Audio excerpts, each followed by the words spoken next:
إن الله لا يستحيي أن يضرب مثلا ما بعوضة فما فوقها فأما الذين آمنوا فيعلمون أنه الحق من ربهم وأما الذين كفروا فيقولون ماذا أراد الله بهذا مثلا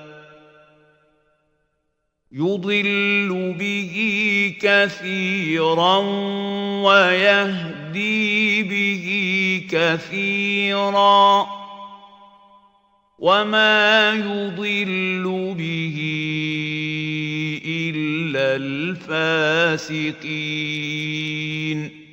अल्लाह इस बात से आर नहीं करता कि मच्छर या इससे बढ़कर किसी चीज मसलन मक्खी मकड़ी वगैरह की मिसाल बयान फरमाए। अब जो मोमिन हैं वो यकीन करते हैं कि वो उनके परवरदिगार की तरफ से सच है, और जो काफिर हैं वो कहते हैं कि इस मिसाल से अल्लाह की मुराद ही क्या है। इससे अल्लाह बहुतों को गुमराह करता है और बहुतों को हिदायत बख्शता है, और गुमराह भी करता है तो नाफरमानों ही को। Indeed, Allah is not timid to present an example, that of a mosquito or what is smaller than it. And those who have believed know that it is the truth from their Lord.